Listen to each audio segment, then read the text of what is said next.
Curso Nuevo Testamento 1. Pongan en silencio sus celulares, por favor, no se les olvide. Y comenzamos con este nuevo ciclo de Biblia. Como en todas las clases introductorias, hoy nos encargamos de revisar qué contiene el curso, las materias, las asignaciones, o sea, tareas, trabajos, todo eso, lo pesado. Es muy importante que lo tengan claro, así que pregunten cualquier detalle. El curso se llama, así como en términos generales, Los Evangelios o Introducción y Estudio de los Evangelios, como ustedes quieran. Y resume dos cursos que ya existen en la iglesia y que son autodidactas. Uno se llama Nuevo Testamento 1, Los Evangelios, y el otro se llama Introducción al Nuevo Testamento, Introducción a los Evangelios. En nuestra malla curricular, ustedes ven ahí con un ticket verde lo que ya hemos hecho. Son estos 6 cursos, incluyendo Antiguo Testamento 3, que fue el último que acabamos. Y hoy día estamos empezando con ese, Nuevo Testamento 1, que en esta malla es el B4, o sea, Biblia, curso número 4, ¿no es cierto? Que sería el primero de los del Nuevo Testamento. Y así vamos a comenzar ahora con la descripción del curso, los materiales y las asignaciones. Y para empezar, vamos a pedirle al Señor que Él nos guíe en todo lo que vamos a hacer en este trimestre. Padre Celestial, estamos en tu presencia. Tú nos prometiste esto. Es maravilloso para nosotros saber que podemos llegar a tu trono, que tú, Señor, tienes libre entrada para nosotros en el Señor Jesús. Y que cuando abrimos tu palabra para estudiarla, tú te agradas de eso y quieres ayudarnos. Porque yo sé, Señor mío, que usas tu palabra para santificarnos, para que te conozcamos, que te amemos, Señor, que podamos entonces creerte y obedecerte y tantas cosas, mi Dios. Gracias, yo encomiendo este curso en tus manos. Pido por cada uno de mis hermanos que ellos puedan completarlo, disfrutarlo, usarlo abundantemente. Que les ayudes, Señor mío, a llegar a tiempo, que les ayudes con el tráfico, con sus ocupaciones, tantas cosas. Lo pido con gratitud en el nombre de Jesús. Amén. ¿Qué tenemos para hacer en este curso? Para empezar, quiero explicarles que este curso resume 2 cursos que ya existen en la iglesia hace un tiempo. Uno se llama Introducción a los Evangelios y el otro se llama Nuevo Testamento 1. Y para ustedes poder hacer este curso necesitan este material. Como siempre hay un precio especial para los alumnos de la escuela ministerial, pero ustedes necesitan tenerlo. Introducción a los Evangelios se compone de un libro y 2 discos. Y el curso Nuevo Testamento 1 se compone de un libro y un disco. Tienen que tener todo eso. El primero, ¿no es cierto?, Introducción a los Evangelios, investiga la formación de los Evangelios y la teología de cada uno, de los 4 Evangelios. ¿Cómo se formaron? ¿Por qué se formaron? ¿En qué época se formaron? ¿Tiene esto alguna importancia? Bueno, todo eso hay que investigarlo un poco porque si no, uno cae en una especie de oscurantismo, fíjese, que no es recomendable, especialmente en esta época. Yo me he dado cuenta de que hay muchos jóvenes que están en las iglesias, participan en la universidad, y entonces como en la universidad los bombardean con cosas que aparentemente demuestran que la Biblia está obsoleta, que está equivocada o que no tiene ninguna relevancia, entonces muchas personas, especialmente estos jóvenes que les menciono, han optado por decir, yo creo porque hay que creer, yo creo porque mi pastor me lo dice y eso es suficiente para mí. Pero déjeme decirle que basta con que la presión sea suficiente y esas personas y muchos de ustedes pueden dejar de creer. Porque cuando la presión es suficiente, es bien organizada, es bien estudiada, se les puede convencer de que en el fondo no tienen una estructura sólida, que han creído patrañas, leyendas.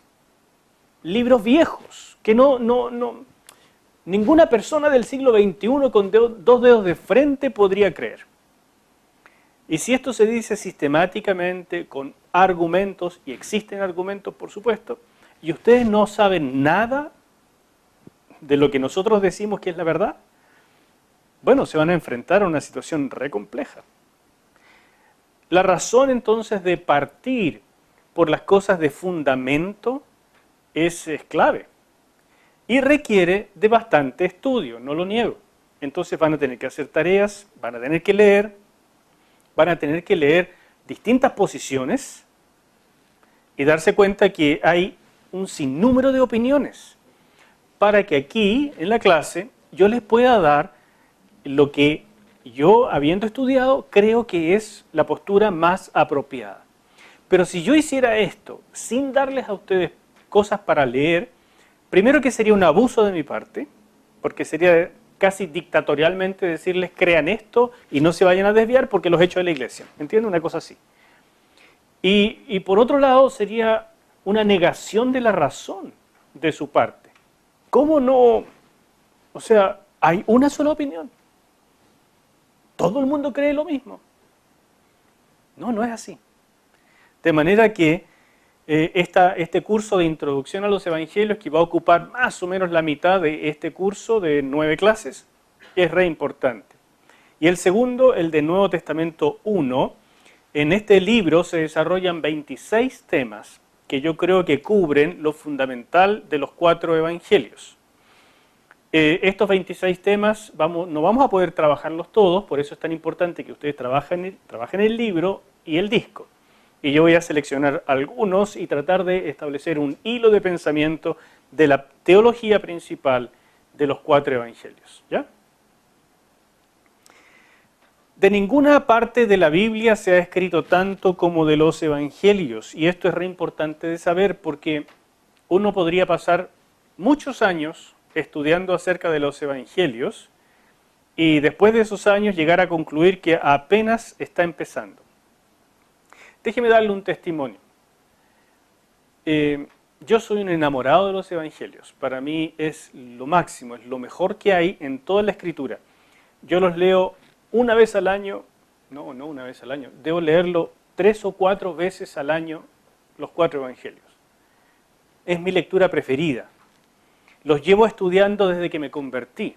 Tengo muchísimos libros. En comparación, mi biblioteca debe ser más de un 50% de los puros evangelios y el resto de la Biblia en el resto de la biblioteca. Entonces, acabo de terminar de escribir un comentario a Levítico que me dio una enorme satisfacción y tengo la sensación de más o menos comprender el mensaje de Levítico. Después de haberlo estudiado por unos 3 años, estudiar muchos textos, diferentes eruditos y llegar a escribir eso. Sin embargo, después de todos estos años, muchísimos libros, con los evangelios igual siento que estoy recién empezando. Es enorme la cantidad de información, es maravilloso el contenido, es desafiante, así es que con eso les digo de inmediato que en un curso tan reducido como este, apenas vamos a rascar la superficie. Pero les voy a dar suficiente información anexa para que el que quiera bucee un poquito más profundo. Y aquí voy a tratar de darles resúmenes de lo mejor que he encontrado. ¿Se entiende? En cuarto lugar, recuerden que nuestro objetivo al leer la Biblia siempre es conocer al Señor, conocer a Dios. No es conocer la Biblia por conocerla. No es llegar a saber muchos versículos de memoria. No es hacer estos esquemas bíblicos o, qué sé yo, hilos en el tiempo y saber dónde están todas las cosas. O sea, no es participar en una competencia de datos bíblicos. El objetivo es conocer a Dios. Y en los evangelios tenemos la revelación máxima, porque allí se habla de nuestro Señor. Colosenses 2:9 nos dice que en Él, en el Señor Jesucristo, habita toda la plenitud de la deidad. Habita corporalmente en Él no es como el Espíritu Santo que está en nosotros, es mucho más. En Él habita toda la plenitud de la deidad. O sea, cuando nosotros queremos saber cómo es Dios, tenemos que mirar a Jesucristo, porque la encarnación de Jesús tiene el objetivo de mostrarnos a Dios. Si alguien quiere saber cómo es Dios y se dedica a estudiar el puro Antiguo Testamento, pierde lo mejor. Si alguien quiere saber cómo es Dios y se dedica a Pablo, igual pierde lo mejor, porque lo mejor está en los evangelios. Allí está la nata, ¿me entiende? La crema y nata de la revelación bíblica. ¿Cómo leer los evangelios para respetar la intención de los autores? Es la quinta pregunta que nos hacemos. Y aquí comienza el tema que se llama, en los estudios bíblicos, se llama crítica. La crítica no es que andamos criticando. La crítica significa hacer preguntas acerca del texto, acerca de la veracidad del texto, de la época en que fue escrito, de la composición del texto, de las formas literarias del texto, hacerle muchísimas preguntas. Y esas preguntas son re importantes para poder respetar lo que el texto de los evangelios quieren decirnos. Por ejemplo, ¿por qué 4 evangelios? ¿Alguien se ha hecho alguna vez esa pregunta? Si tenemos un Señor Jesús, ¿por qué no tenemos solo un evangelio? Uno que tal vez resuma los 4 y que sea la biografía oficial del Señor Jesucristo. ¿Para qué tenemos que tener 4? Y ya, si son 4, ¿por qué no fueron 5? ¿Hay otros? ¿Hay más evangelios? ¿No es cierto? Tuvieron que escoger de a lo mejor una lista de 10 evangelios, los 4 más simpáticos. ¿Por qué? Todas esas preguntas son importantes. ¿Cuándo fueron escritos? ¿Por quiénes fueron escritos? ¿Qué propósito tenían al escribirlos? ¿Hay alguna dependencia entre ellos? ¿O fueron escritos totalmente, cada uno por su lado, en distintas partes del mundo y jamás supieron los autores el uno del otro, sino que por esas cosas de Dios nomás son así tan parecidos? O el hecho de que sean parecidos tiene algo que decirnos. Y el hecho de que siendo parecidos tienen muchas diferencias, tiene también algo que decirnos. Esas son las preguntas que se llaman de la crítica. Y tenemos que hacerlas para poder leer el texto con inteligencia. Y por supuesto, la pregunta más importante de todas, ¿son realmente palabra de Dios? Podemos confiar en que lo que está aquí, y hablamos en este curso de los 4 evangelios, pero esta pregunta es para todos los 66 libros de la Biblia, ¿podemos confiar en que son realmente palabra de Dios? Preguntas re importantes.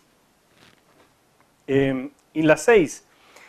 Recuerde que los cursos de Introducción a los Evangelios y Nuevo Testamento 1 tienen las clases grabadas donde hay muchos detalles discutidos que son importantes, tanto de crítica, teología y trasfondos, así como de revelación y edificación. En los discos ustedes van a encontrar mucho de edificación también. Entonces, es importante que ustedes lo escuchen, porque me he dado cuenta que hay personas que como que les gusta leer nomás, entonces toman los libros y se dedican a eso.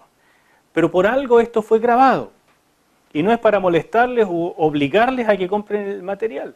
De verdad que ahí hay cosas que no están en el libro, porque los libros son fundamentalmente bosquejos, no son libros de desarrollo amplio.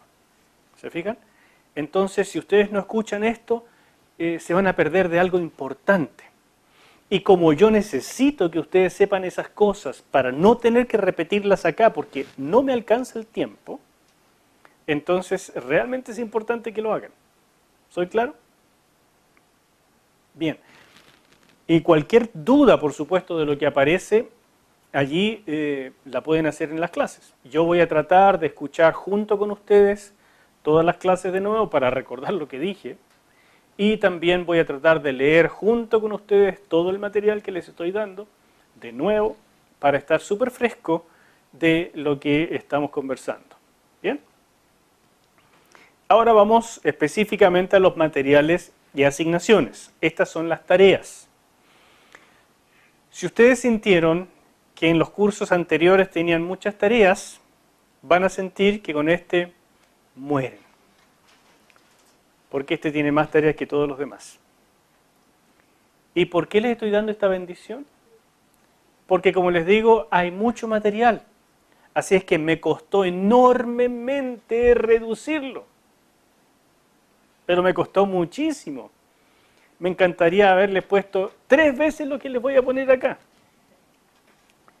Así que tómenlo como un favor, esto poquito que viene ahora, ¿ya? Sobre el curso Introducción a los Evangelios, tienen que hacer 4 cosas. Leer y escuchar el disco y entregar el cuestionario contestado. Al final del libro hay un cuestionario. Ese cuestionario ya está en Dropbox, donde ustedes lo pueden bajar. Si lo necesitan como un archivo separado, entonces lo contestan separadamente. Solo pueden contestar si están escuchando las clases al mismo tiempo que estudiar el libro, porque hay preguntas que no salen en el libro, pero sí en las clases. Les recuerdo que este curso, como ahí se ve en la imagen, tiene 2 discos. Un disco tiene 13 clases. Ese es el disco de las clases. El otro tiene 7 sesiones, que corresponde a 7 clases en vivo que di aquí en un formato parecido a este y que preferí grabarlas. Y esas 7 clases resumen las 13. Tienen la gracia de ser en vivo, entonces hay participación, hay preguntas y respuestas. Entonces yo sé, es más entretenido. Pero el material completo está en las 13. El que tiene oídos para oír, oiga. Así es que tienen que escuchar las clases en el disco y de entregar un reporte de aporte personal. Eso es todo lo que tienen que hacer con el disco. El cuestionario sí lo entregan, pero en cuanto al disco, simplemente decir, lo escuché, me sirvió, no me sirvió, me gustó, no me gustó, etc. Tienen que leer los anexos al final del libro, que son 7, si mal no recuerdo, y entregar un reporte de aporte personal por cada uno. Una cosa sencilla. Este anexo, que son chiquititos, son anexos de 2, 3 páginas, 4 páginas cuando mucho. Me aclaró ciertas cosas, listo, nada más. Muy, muy sencillo, es un trabajo rapidísimo, lo pueden hacer en mediodía. Y al final tiene una prueba para este libro. Después viene el curso Nuevo Testamento 1, que es otro. Este tiene 3 asignaciones. También leer el libro y escuchar el disco para después entregar el cuestionario que también está al final del libro y que también está independiente en su Dropbox. Escuchar las clases en el disco y entregar un reporte de aporte personal, lo mismo que el otro. Y una prueba de ese libro. Así que tienen en este curso 2 exámenes, 2 pruebas. ¿Se entiende hasta aquí? Aquí hay un libro muy importante.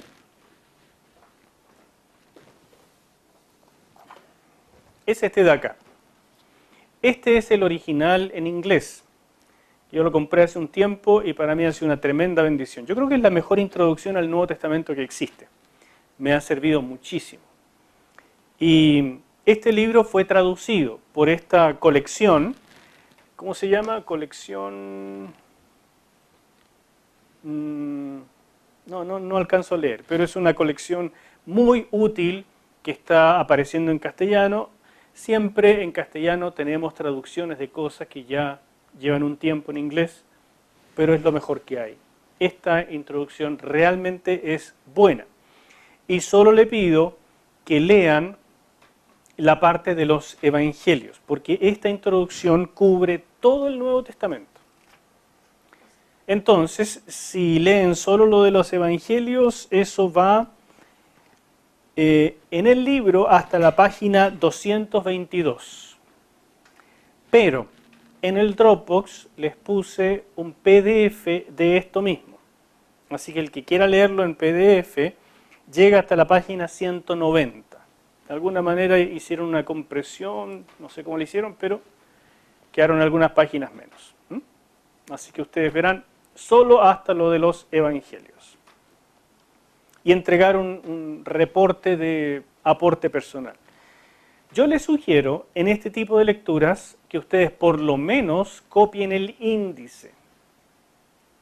Y en esa copia del índice, mientras van leyendo, hagan un comentario personal. Esta sección, con este título, me aportó en esto. Y hagan una oración, algo. Porque esa es una manera inteligente de leer. Cuando ustedes, 5 años después, ya no se van a acordar exactamente de todo, pero entonces van a decir, wow, esa sección me impresionó, me ayudó en aquel tiempo. Por lo tanto, si tengo que, por alguna causa, saber más de ese tema, ya sé lo que contiene y dónde encontrarlo dentro de estas 190, 200 páginas. ¿Me explico? Lo peor que uno puede hacer como estudiante es no llevar registros escritos, porque se condena a sí mismo a, cuando lo vuelva a necesitar, tener que leer todo de nuevo. Y eso es una pérdida de tiempo enorme. ¿Ya? Así que sean ordenados, yo les sugiero. Pero para mí lo que me interesa es que reporte de aporte personal. ¿Ya? Si además me incluyen este índice con algún contenido, mejor, mucho mejor. En cuarto lugar, tienen que leer de esta teología del Nuevo Testamento de George Eldon Ladd, nuevamente la sección de los evangelios. Este es un libro de texto extraordinario traducido por esta misma colección. Es mucho más viejo que el anterior. Este fue publicado a mediados del siglo XX en inglés. Es extraordinario. De verdad yo creo, bueno, no me atrevería a ir a decir que es lo mejor, hay muchos buenos, pero a mí me encanta esta. Entonces por eso les di esto. Además de que tengo el PDF en castellano, que también está en Dropbox. En este caso, en el PDF, así como en el libro, es de la página 23 hasta la 430 que tienen que leer. Son 400 páginas. Que por supuesto es una lectura de fin de semana para un estudiante bíblico. No, bueno, yo sé que se van a demorar. Sean prudentes en saber qué comienzan a leer primero, ¿no es cierto?, qué es lo más útil y después van haciendo de a poco. Pero esta lectura les va a servir tanto que me lo van a agradecer, yo sé. En el futuro, primero me van a apelar, pero no importa, después me lo agradecerán. Nuevamente tienen que entregar un resumen de los temas centrales, que es eso que le digo para hacer eficiente la lectura, y un aporte personal. Y la última asignación me parece, no sé si es la última o la penúltima, y esta es la más linda de las tareas.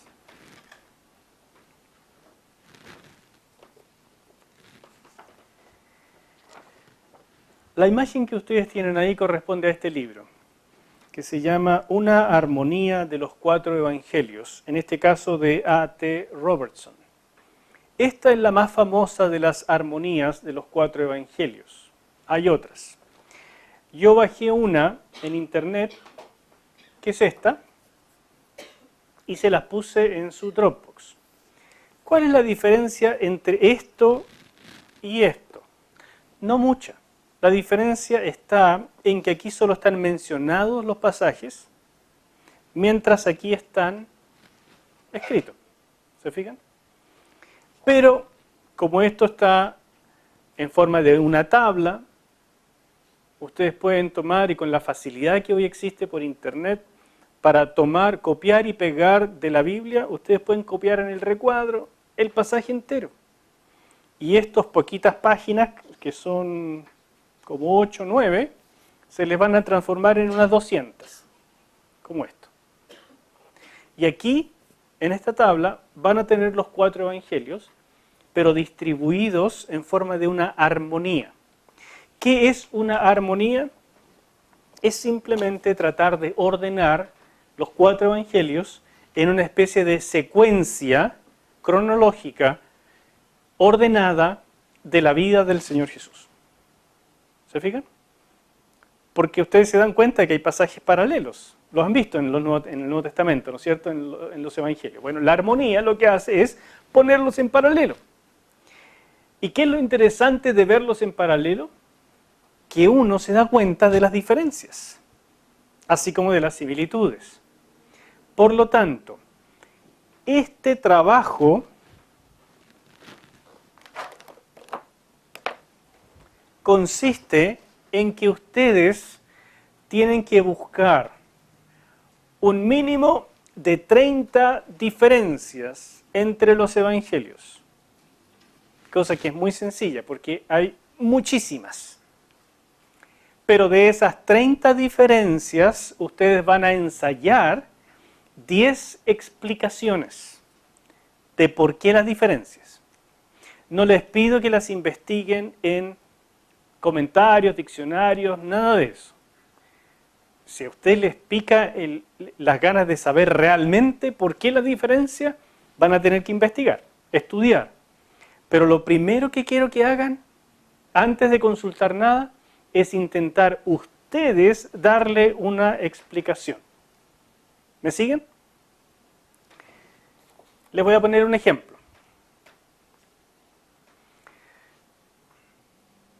En Juan capítulo 2, versículos 13 al 22, se relata la purificación del templo. Ustedes se dan cuenta que Juan lo colocó en el capítulo 2, o sea, al inicio del ministerio del Señor Jesús.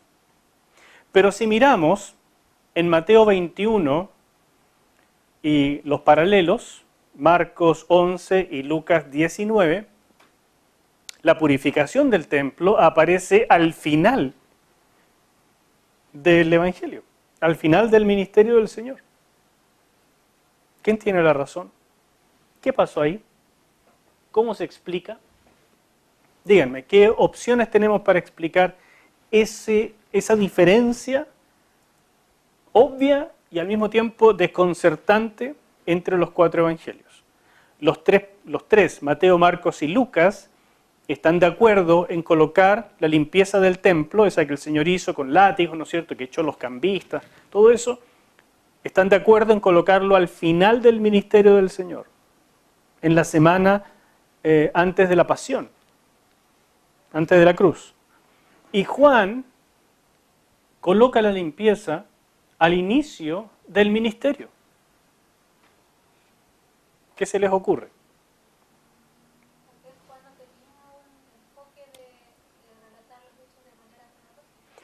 Tal vez Juan no quería hacerlo cronológicamente.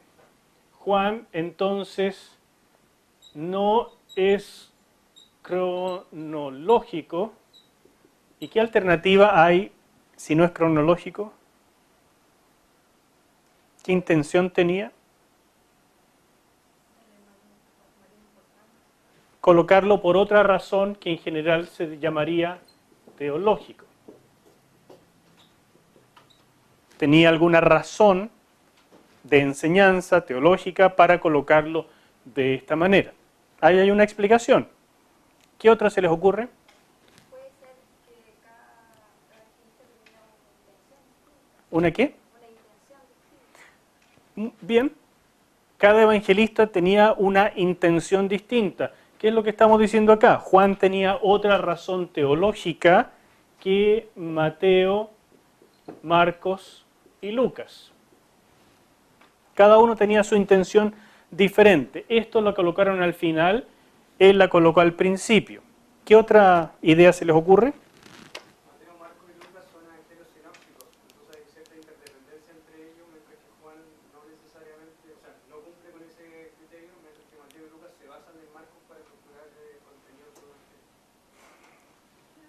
Tú dices que ellos tienen una interacción y por lo tanto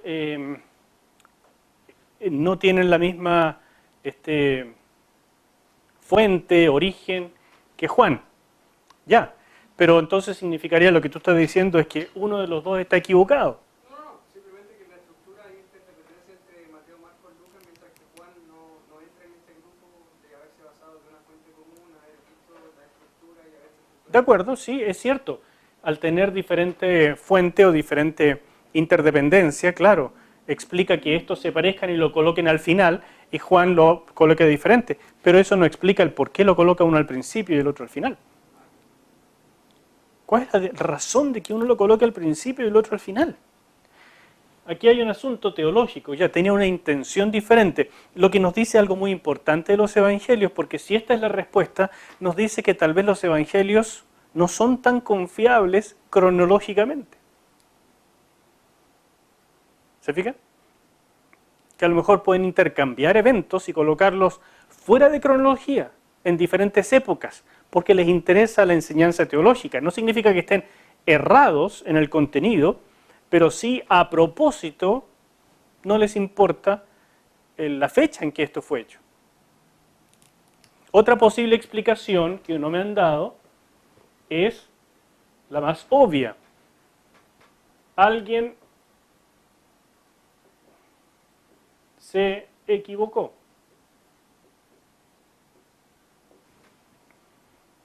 Ya sea ellos tres o Juan.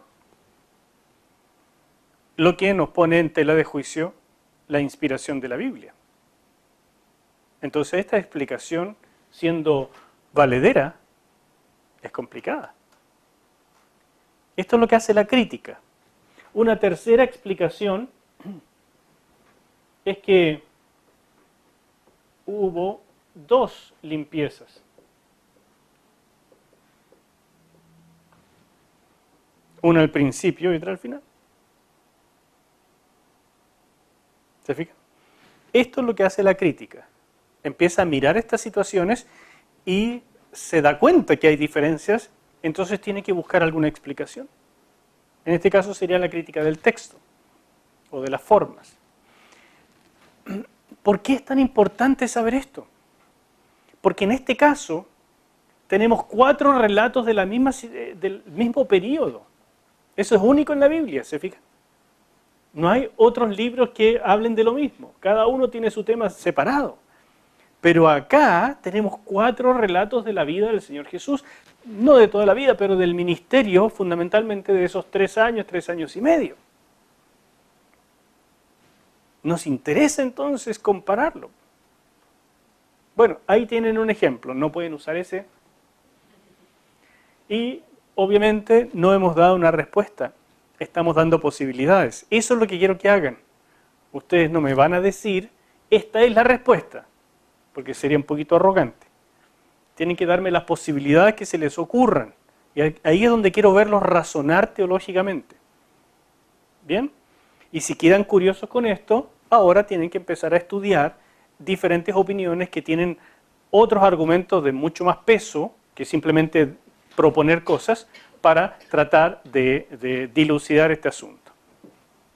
Otro ejemplo, como para ir cerrando esto, de mostrarles lo que quiero que hagan con la armonía, es el tema del ciego Bartimeo, que según Marcos capítulo 10 fue sanado por el Señor Jesús. Sin embargo, en Mateo capítulo 20 dice que eran 2 ciegos. Y en Lucas capítulo 18 dice que era un ciego, pero no menciona su nombre. ¿Quién tiene la razón? ¿Qué pasó ahí? ¿Cómo explicamos esa diferencia?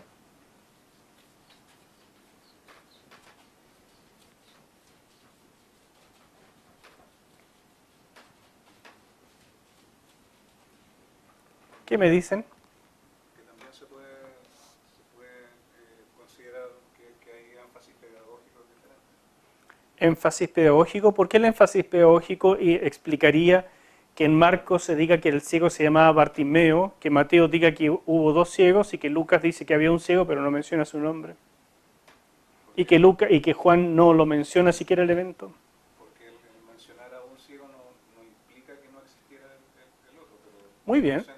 Mencionar un ciego no implica que no existiera otro. Entonces sería una explicación. Todos están en lo correcto. Hubo 2 ciegos. Uno se llamaba Bartimeo. Y para Marcos, ¿qué importa para A Marcos le importa Bartimeo. A Mateo, como era testigo presencial, que eso ya empieza a ser interesante, Mateo era uno de los 12, él estaba ahí. Marcos no era uno de los 12, él escuchó la historia probablemente de Pedro. Entonces a lo mejor Pedro le impresionó tanto lo de Bartimeo que no le contó a Marcos que eran 2 ciegos. Y Lucas, que tampoco era uno de los 12, sino que él investigó el evento, también a lo mejor llegó a saber de un ciego en particular, pero no llegó a saber su nombre. Y no quita que hubiera originalmente 2. ¿Se da cuenta cómo tenemos que empezar a razonar de qué otra situación, cómo nos explica esto? Otra, obviamente, alguien se equivocó. ¿Qué es sistemáticamente la postura de los críticos liberales, de los críticos antisobrenaturalistas, antibíblicos? Ellos siempre le andan buscando la quinta pata al gato y toda la vida la Biblia se equivoca, ¿no es cierto? Y nosotros al revés, toda la vida encontramos que la Biblia tiene razón y le buscamos la sexta pata al gato para armonizar. ¿Se fija? Así que eso es lo que hacemos con estas diferencias, buscar qué pasó. Si había 4 ciegos, Jesús sanaba a tantas personas, puede ser que pasara muchas veces por el mismo lugar y al final por el 4 no solo 2. ok, es otra postura interesante. A lo mejor no hubo 2 ciegos, ni tampoco 1, sino que esto ocurrió varias veces. En un caso Mateo vio 2, en otro caso Marcos se refiere a otra situación donde había uno que se llamaba Bartimeo y a lo mejor Lucas se refiere al mismo Bartimeo o se refiere a otro. Claro, es una explicación posible. Entonces nos topamos con el problema de por qué son tan similares los relatos. Detalles de lugar, detalles lingüísticos, detalles, que nos dicen, parece que el relato habla del mismo evento. Entonces, todas esas cosas son las que el investigador tiene que poner ahí en el enjuague este, ¿de acuerdo? Eso es lo que quiero que hagan, que con una armonía como esta, que en el fondo se las van a construir ustedes, porque no encontré esta en PDF, y para que no tengan que comprarla, es tan sencillo hoy en día como tener esto y ustedes mismos colocar los textos ahí. O si no, tener 4 Biblias y leer al mismo tiempo. A la antigua, como ustedes quieran. Es muy, muy edificante. Esto se llama lectura horizontal, o sea, vamos leyendo todo al mismo tiempo. Pero la armonía nos dice en qué orden. Primero lea este pasaje con este y este, después este. Entonces uno va saltando, pero cronológicamente, o lo que se supone que es la cronología, va avanzando. ¿Me explico? Tal vez nunca lo hayan hecho. Es muy interesante, muy edificante.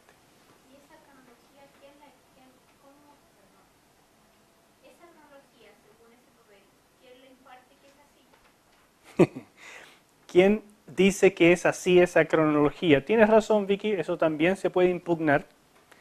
Es más o menos un acuerdo general, ¿ya?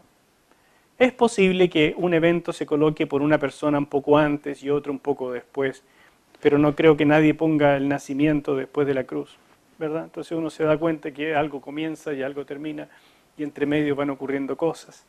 ¿Y cuándo ocurrió tal cosa y tal otra?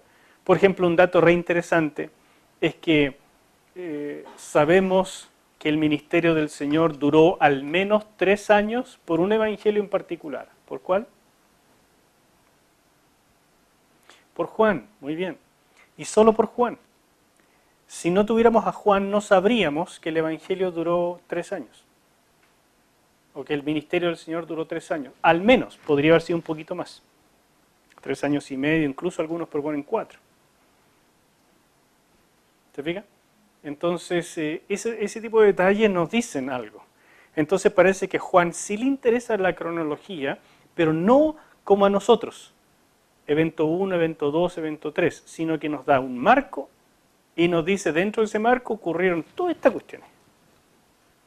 Y no le importa el orden.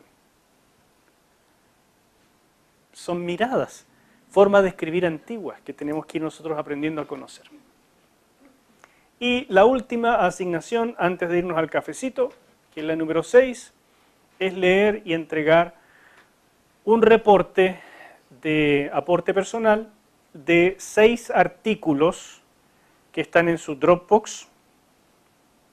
En realidad en el Dropbox les puse, no sé, unos 20 artículos, no sé cuánto les puse, pero estos 6 son obligatorios.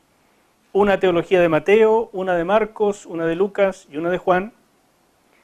Un escrito bastante más largo, muy interesante, de el reino de Dios, su historia y evangelios, o sea, cómo se desarrolla la historia del reino de Dios en los evangelios y la historia del desarrollo del pensamiento acerca del reino de Dios.